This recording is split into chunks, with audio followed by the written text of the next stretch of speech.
Please enjoy this course on cybersecurity as Nico Darby, CEO of Orboltix, provides a brief yet informative explanation of common cybersecurity terms to demystify them. Thank you for the introduction, Voltai. So, as Voltai stated, today we will be going over a plethora of the terminologies within cybersecurity, ultimately demystifying many of the cybersecurity terms to ensure that you are able to understand and comprehend it to the maximum degree. This will allow you to easily transition from your current career field to cybersecurity. All right. So that's the primary focus of today's talk. So let's go ahead and dive in. And remember, this particular course will be preparing you for our June 3rd course. Our June 3rd course will take you through the risk management framework and ensure that you are able to master the content. All right. So you will be going over risk management framework and cybersecurity and ultimately mastering that particular content. Okay. And we'll be teaching a lot of the essentials in that. On top of that, we'll be teaching the coding with Python all the way up to machine learning with artificial intelligence and deep learning. Okay. So let's go ahead and get started. So the agenda for today. So first we'll go ahead and do a quick introduction of Orboltix, and then we'll go ahead and dive deep into the next phase of cybersecurity terms. Last week we went deep into a few of the basic cybersecurity terms, but this week we'll be going deeper into the cyber attacks. All right. So that'll be the agenda for today. So let's go ahead and get started. So let's start off with an introduction to Orboltix. So what is Orboltix? So we are a software engineering and cybersecurity company that ultimately provides consulting services and also provides exclusive AI-powered software as a service products. All right. Our mission is to develop a future of unity, hope, and serenity for mankind through technology. And we have a plethora of products, including the HipCompex, the Phobia, and the Goji Apparatus, which are all a part of the Orboltix family of applications. All right. So we have the HipCompex. This is our official video game. We have the Phobia, our video conferencing application where you can meet with absolute privacy and security. And we have the Goji Apparatus, our tech store, where you can buy computers, lab supplies, and security equipment. So let's go ahead and dive deep into the popular cybersecurity terms. All right. So for this week, again, we'll be going over different types of attacks for cybersecurity. Okay. So let's go ahead and dive in and get started. So the first term that we have here is zero-day exploit.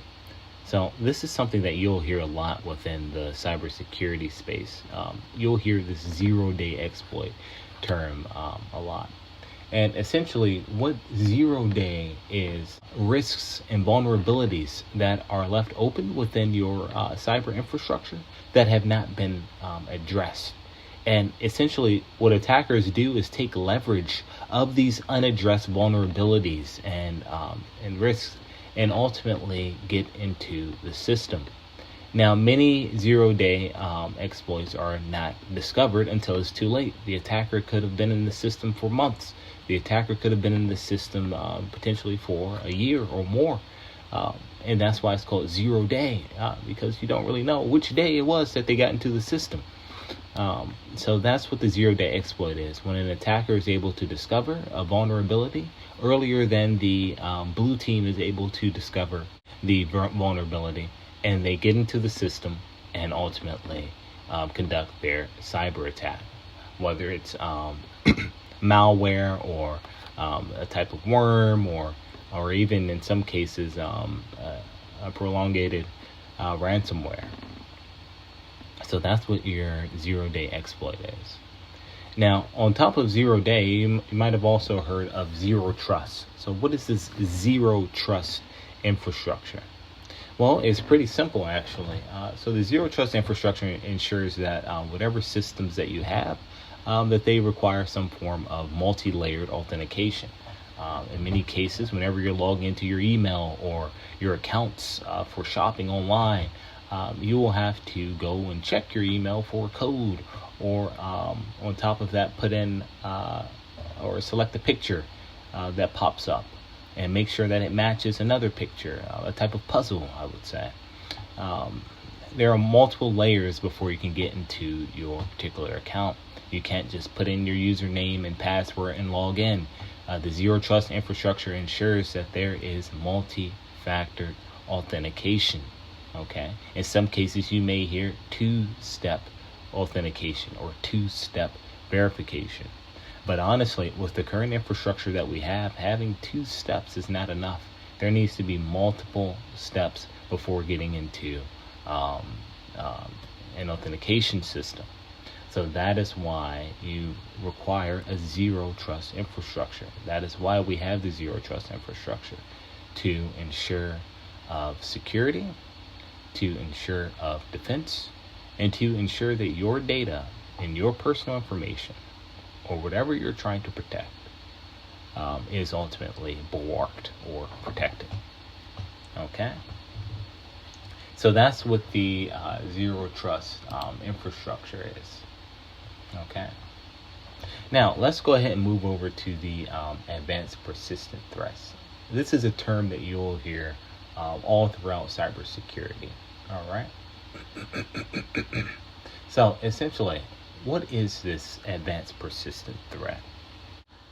So the advanced persistent threat is essentially when you have a cyber attacker that utilizes a plethora of different resources to try to get into your system. It can be either digitally, it can be physical security, or it can even be through trying to deceive, let's say, a worker at a particular facility and trick them into giving you particular information.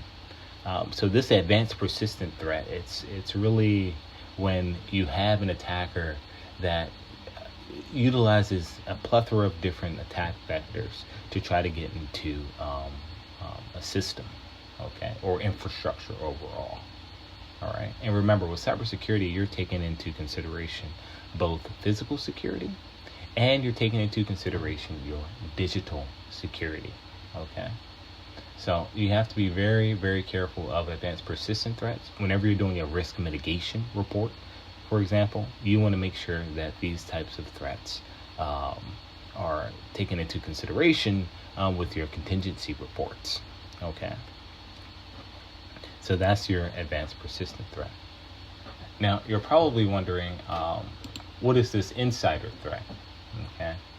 Well, an insider threat is when you have, let's say, an infrastructure, and someone that's currently within that infrastructure ultimately becomes a threat. It can be like a disgruntled worker, for example. And essentially what they'll do is ultimately steal information, they'll leak information. Sometimes they'll destroy information, your data or infrastructure. So these insider threats, this is something that you should be wary of with any facility or job that you have, whether it's virtual or in person. Insider threats are things that you should really look out for, and there should be audits done to make sure that you have no disgruntled workers, for example, or that you have no moles within your infrastructure. Okay, so that is your insider threat. When you have an individual or entity that's within your particular system, that is ultimately a threat. That is causing some type of cyber attack. That is stealing your data. That is destroying some of your property, and ultimately messing up service for your entire company, service and operations. Okay. So that brings us here to denial of service or distributed denial of service. So what's the difference between the two? So your denial of service is when there's a particular attack done. It can even be a type of scripting attack, where your entire infrastructure is no longer operable. So remember the triad of cybersecurity that we mentioned last time: your confidentiality, integrity, and availability. So that A within the triad is no longer being supported. So you no longer have an availability of your infrastructure or data. So that is what the denial of service is. When an attacker ultimately sends a type of cyber attack to your infrastructure, it could be a scripting attack, it could be a worm, anything of that nature, and it ultimately shuts down the general availability of your system. Okay, so that's the denial of service. A distributed denial of service is when there are multiple attacks sent all throughout the infrastructure, and it can even shut down your entire network. So that is a distributed denial of service. That is a more powerful version of your base denial of service. Okay. And there's also something called man-in-the-middle attacks. So if any of you are working with the cloud infrastructure, the man-in-the-middle attacks are to be looked out for. You should really be making contingency plans for man-in-the-middle attacks. So essentially, whenever you're transferring data from one system to another, or from your current infrastructure to the cloud, essentially what the attackers are able to do, if they are currently within your network, is make it so that whatever data that you're sending, they can get access to that data before it reaches its particular target. So that's why it's called the man-in-the-middle attack. They're able to get in to your network and to your routers and siphon data that's coming through before it reaches its particular target. Now, what are some things that the attacker can do in this case? They can either discreetly steal the data and allow it to go to the endpoint, or what they can do is stop the data from ever reaching its endpoint, and it'll strictly go to the attacker. So that is why these man-in-the-middle attacks are so scary, especially in this day and age, especially when everyone is utilizing this cloud infrastructure, because now everything is being sent, almost everything is being sent to the cloud. And if an attacker were to get access to the general infrastructure, your general network, then they'll be able to route that data directly to their particular systems. So you should be very wary whenever you utilize any cloud system, or whenever you're on your general network, of any intruders that could potentially be there stealing data that you're uploading. Okay? So be wary of these man-in-the-middle attacks. All right. So any questions, everyone? Any questions on the man-in-the-middle attacks?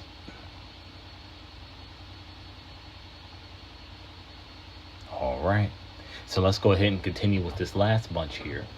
So we have phishing, spoofing, and SQL injections and Internet of Things left to cover.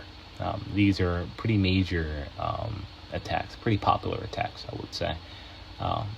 But let's go ahead and start off with phishing and spoofing. These are pretty similar to one another if we're to start generally. So with the phishing, you probably heard about this with your emails. This is where phishing attacks generally happen, through your SMTP network. So essentially what you will have is an attacker masking itself as an authorized or an official company, for example. And they will send you an email, and they will ask you for your intelligence. They will ask you for your username or your password or some general intelligence from your entity. Essentially, whenever you open an email and it's a phishing email, you want to be very, very wary. You want to know what keywords to look out for. You want to always check the email and the domain on the email. So the domain is anything after that @ sign on the email. All right. You want to make sure that it's an official URL, and be very, very wary of this. There are some attackers that are actually able to mask their domain name, so it can be a real URL, but they are able to utilize it. All right. So that's why it's called masking. They're able to hide the fact that they're using a faulty domain by making it look like a real domain. Okay, so be very careful of that whenever you're dealing with your emails, and never open any attachments from any email that may seem suspicious. If you open any attachments from any emails that may seem suspicious, you have a high chance of potentially getting a type of virus onto your computer, a type of malware, or in the worst case, a type of ransomware, which we discussed during the previous session. Okay, so you want to be very careful of these phishing attacks. And with this masking, that also falls under spoofing. So they're pretending to be something that they're not, and trying to siphon information from you. So phishing, think of it as sending a bunch of fake emails to a company asking for some type of intelligence and hoping that one of the fish bites, that one of the workers bite the email, and that they ultimately give up their data. Spoofing is a form of pretending to be a particular entity and siphoning data from one of the end workers. Okay, so that's the difference between the two of those, phishing and spoofing. Next, we have the SQL injections. So the SQL injections, this is actually very popular. So this is why we have the zero trust infrastructure to protect against SQL injection bots. Okay, so for example, the SQL injections are when you're able to make a script code, right, and you're able to essentially put it directly into the database of the entity that you're trying to get into. All right, so that's the SQL injection, and it can ultimately mess up the database, ram the database, or cause certain malwares to be triggered based on the code that has been put into it. So when you have open forms that are just open without any login or authentication directly on your platform, that's when you can have a SQL injection occur. Okay, so essentially the attacker can insert certain types of code directly into the form. After they insert that code directly into the form, they simply have to submit it, and whenever the form is run, or the data is extracted, that code will be run, and then the malware will be infested all throughout the system. Okay, so that's just one example of how severe these SQL injections can be, and which is why we need more zero trust infrastructures. Now, it's not only bots that can do SQL injections, but people can do it too. So you should always have some type of verification on the back end that can make sure that there are no weird codes being inserted into your forms. Okay, so that's the SQL injection. Finally, we have the Internet of Things. What is Internet of Things? So Internet of Things are essentially devices or types of software that require the internet to connect and interact with one another. Okay, so that's the Internet of Things. And there are some attacks that can happen with this. So for example, if someone were to get your information for a particular device, and they know that they can connect to another device with that device, then that's an Internet of Things attack. A very popular one would be Alexa, for example. If someone were to get access to your Alexa and learn how to control your door locks and things of that nature, that will be a form of Internet of Things attacks.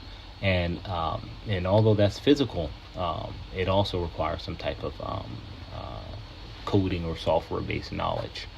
Okay, so that is your Internet of Things attack.